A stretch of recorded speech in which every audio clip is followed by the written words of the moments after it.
Quit करना है कि आगे बढ़ना है, क्या करना है? एक फैसला करना है मेरे को, और वो फैसला निर्धारित करता आप कितनी ऊंचाई तक जाएंगे। और याद रखो, आप परखे जाएंगे, और जब परख आएगी वो निराशा पैदा करती, दुख पैदा करती। लेकिन अगर आप सच्चे क्रिश्चियन हैं, अगर आप झूठे नहीं हैं, बाबाओं की तरह चर्च में नहीं आते हैं, अगर आप खुदा को ढूंढने के लिए चर्च में आते हैं और आपने खुदा को दिल में बसाया है, आप परखे जाएंगे। और अगर आप परखे जाएंगे, परख में सफल रहे, तो आप प्रमोट किए जाएंगे, आपकी प्रमोशन होगी आत्मा में और शरीर में। ऐसा कोई नहीं जो ये कहे मुझे प्रमोशन चाहिए और अपना टाइम ना दे, और अपना एफर्ट ना दे, और एग्जाम ना दे, और परीक्षा ना दे। लेकिन बाइबल कहती, यूहन्ना कहता, याकूब कहता आजकल परीक्षा आनंद की नहीं बल्कि दुखों की बात जान पड़ती। मैं प्रेरितों के काम में इब्रानियों में बहुत जगह पढ़ रहा था, वहां पे लिखा था बहुत सारे लोगों ने अपनी संपत्तियां आनंद से लुटने दी, बहुत सारे लोगों पे बड़े दुख आए मसीह के नाम को आगे बढ़ाने के कारण। और लिखा, मूसा ने भी अपने मिस्र के पूरे भंडार को, लाखों करोड़ों रुपए के भंडार को मसीह के कारण छोड़ दिया। उसने मसीह के कारण निंदित होने को उस भंडार से भी ज्यादा बड़ा धन समझा।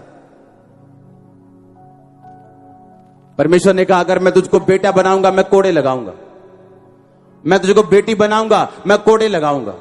अगर तेरी परख नहीं हुई तो तू नाजायज संतान है, तो जायज संतान नहीं।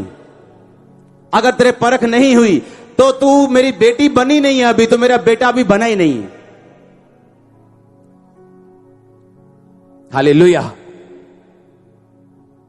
आपका विश्वास हिलना नहीं चाहिए। कल मैं एक केस को सुन रहा था, उसने कहा जब मैं मसीह में आई दो साल से, और 2 साल से मैं बाइबल पढ़नी जब शुरू की, मुझको डिप्रेशन के अटैक होने शुरू हो गए, और मेरी फैमिली कहती जब से तूने बाइबल पढ़ी तब से तू पागल हो गई।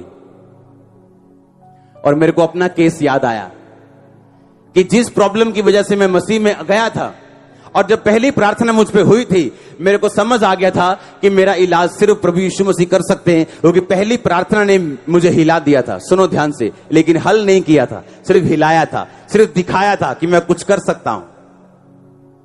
उसके बाद जब मैंने बाइबल पढ़नी शुरू की, और मैं जुआ खेलता था चर्च में आके भी, और जब मैं एक दिन जुआ खेल रहा था तो उस बंदे से मेरी लड़ाई हो गई। तब मुझे शायद 1-2 महीने हुए थे प्रभु में आए, और जब लड़ाई हुई तो मुझे ठोकर लगी अपने दोस्तों से, और मैं चर्च जाना शुरू कर दिया। और जब चर्च जाना शुरू हुआ तो मुझे ज्यादा डिप्रेशन और ज्यादा मेंटली अपसेट के अटैक होने शुरू हो गए। मैं कंफ्यूज हो गया। मैंने कहा, चर्च में आने के बाद जब प्रार्थना मेरे पे पहली हुई थी तो मेरा तो हल होना शुरू हो गया था, अब क्या हुआ मेरे में? हाँ, अब तो मेरे अटैक डबल हो गए, मेरी प्रॉब्लम डबल हो गई। ऐसा नहीं होना चाहिए था। कितने मेरी बात समझ रहे हैं? आप समझ रहे कि नहीं? मेरी प्रॉब्लम डबल हुई, मैं सुसाइड करने तक पहुंच गया था मसीह में आने के बाद फिर भी। और शैतान मुझे कंफ्यूज इतना करता था जितना आपने सोचा भी नहीं, इतना टॉर्चर किया उसने जितना आप इमेजिन भी नहीं कर सकते हो। और उस चीज ने मुझे रोजे रखने के लिए मजबूर किया, पवित्रताई पे चलने के लिए मजबूर किया, फास्टिंग करने के लिए मजबूर, प्रेयर करने के लिए, बाइबल रीडिंग करने के लिए, ऑयल, अनॉइंटिंग ऑयल लगा के माथे पे, सिर पे 6-6 घंटे में बाइबल पढ़ता था। 3 दिन 4 दिन में नया नियम खत्म करता था। और उसके बाद परमेश्वर ने मुझे फ्री किया उस डिप्रेशन से, जब 6वीं बार मैंने 40 रोजे रखे हुए। हालेलुया। उसने तब नहीं सुनी जब मैंने कहा, उसने तब सुनी जब वो टाइम निकल गया, वो परीक्षा का टाइम खत्म हो गया, जब वो टाइम जिसका मकसद परमेश्वर का मुझे तैयार करना था, जब वो टाइम खत्म हो गया, परीक्षा खत्म हो गई। अगर आज मैं गारंटी देता हूं, अगर आज खुदावंद हमको फाइनेंशियली ब्लेस कर दे, आप में से 40% लोग अपनी साल्वेशन खो जाएंगे, इस संसार में खो जाएंगे, अगर आज आप अमीर हो जाओ तो। आज अगर खुदावंद आपको पैसा दे, मैं जानता हूं, मैं प्रभु का दास हूं, मुझे सुनता है खुदावंद क्या कहता। अगर आज आपका विरोध होना बंद हो जाए, आपकी प्रार्थना का जीवन ठंडा हो जाएगा। अगर आज आपका विरोध होना बंद हो जाए, आपकी प्रेयर लाइफ फिनिश हो जाएगी। वो विरोध आपको जगाए रखता है, वो परीक्षा आपको बनाए रखती। आपकी लाइफ का बेस्ट मसा आपकी लाइफ पे तब उतरता है जब आप परीक्षा के दिनों में होते हो। लेकिन परीक्षा कोई भी लेना नहीं चाहता। सब बरकत चाहते हैं, वीजा चाहते हैं, आशीष चाहते हैं, लेकिन परीक्षा कोई नहीं चाहता। परीक्षा पापा जी आप ले लो, आशीष हमें दे दो, तो प्रमोशन भी मैं ले लूंगा, तुम बैठे रहना। हां, परमेश्वर ने कहा यूहन्ना बपतिस्मा दाता जवानी तक जंगलों में रहा, बिना व्हाट्सएप के। हां, तब का व्हाट्सएप कुछ भी होता होगा। बिना दाखरस के, बिना पार्टी अटेंड किए, बिना फंक्शन अटेंड किए, बिना क्रिकेट खेले, बिना बेसबॉल फुटबॉल खेले, बिना घूमे फिरे, ऊंट का चमड़े का वस्त्र पहन पहन के जंगलों में रहता था। घर आने का भी टाइम नहीं था, खुदावंद घर भी नहीं आने देता था। जंगलों में रह के फलियां खाता था, शहद खाता था, ऊंट का वस्त्र पहनता था, चमड़े के कपड़े पहनता था। ऐसा क्यों? क्योंकि उसने यीशु मसीह को बपतिस्मा देना था और खुदावंद ने उसको तैयार करने के लिए एक बड़ा मूल्य उसकी जिंदगी से लिया। पर आज के छोकरे लोग चाहते हैं आज मसीह में आए, कल हमने लंगड़े चलाने हैं जी। करो जी दुआ साडे ते हाथ रखो, सिर ते हाथ, अल्लाह फटा। हाँ, एक लड़का आके बोलता है खुदा के दास मुझे डबल मसा चाहिए। कहता खुदाबंद तुझे बहुत सारी मुसीबतें दे। कहता नहीं नहीं नहीं मसा चाहिए। कहता कोई बात नहीं काका, लगजू बता मसा किवें आंदा है कि खुदाबंद तुझे बहुत सारी मुसीबतें दे, जब तू निकलेगा तू मसे से भरा होगा।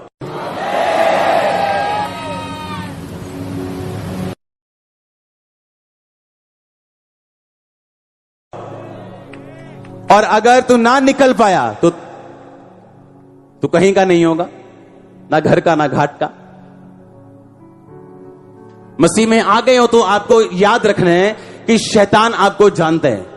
बाइबल कहती जब मूसा निकालने के लिए गया इजराइलियों को, तो उसने कहा अरे इजराइली लोगों, प्रभु ने मुझे पूछा, ये देखो भेजा उसने, ये देखो छड़ी ठा सांप बन गई, ये देखो मेरा हाथ अंदर रखा तो कोड़ी हो गया, वापस रखा तो ठीक हो गया। खुदा ने मुझे भेजा है, ठीक है हम मानने के लिए तैयार हैं। लेकिन जैसे ही मूसा को भेजा गया इनको छुड़ाने के लिए, राजा ने तंग करना डबल शुरू कर दिया लोगों को। उसने कहा अच्छा ईंटें बनाते हो, ठीक है, ईंटों को पक्का करने के लिए पराली डालते थे, पराली ईंटों को पक्का करने के लिए पराली बीच में डालते थे ताकि ईंटें और पक्की हो जाएं। उनको पराली वो लोग लाके देते थे, कहते अच्छा आज से पराली तुम इकट्ठी करोगे, तुम ही पराली इकट्ठी करोगे, तुम ही ईंटें बनाओगे। अगर एक बंदा रोज 1000 ईंटें बनाता है तो 1000 ही बनाएगा, उसकी ईंटों की गिनती कम नहीं होगी और पराली तुम ढूंढोगे। और लोगों ने कहा मूसा तू हम पर विपत्ति ले आया है, तू हम पर तलवार ले आया है, तू ऐसा काम तूने कर दिया कि राजा ने हमें दुगना तंग करना शुरू कर दिया।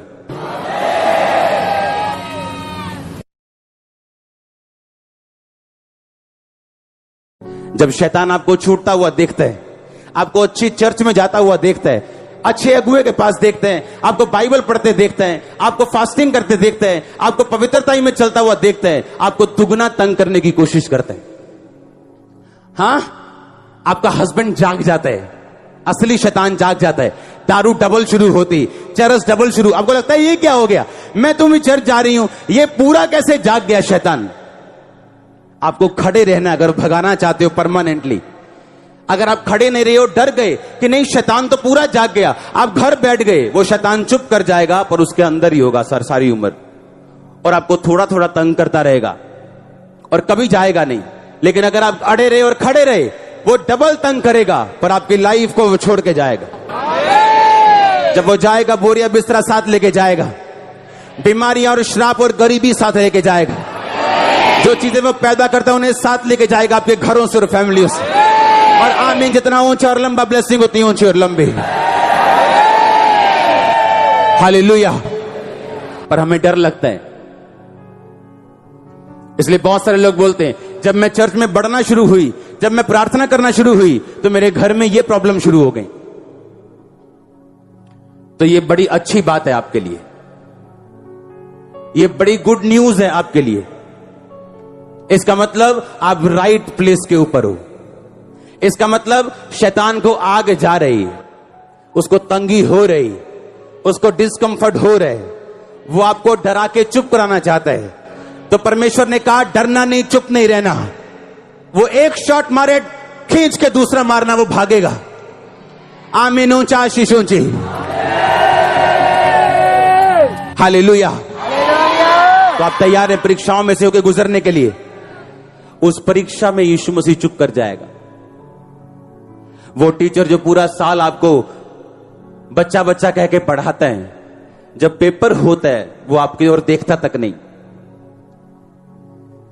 आप देखते हो जैसे चूचा नहीं देखता कुक्कड़ की तरफ, अपने पिता की तरफ, कि सार मैनू माड़ा है दासी देना है, एक माड़ा है हिंट ही दे देन, और सारा दा अखा कर दा उन कि मेरे वाल देखना भी नहीं।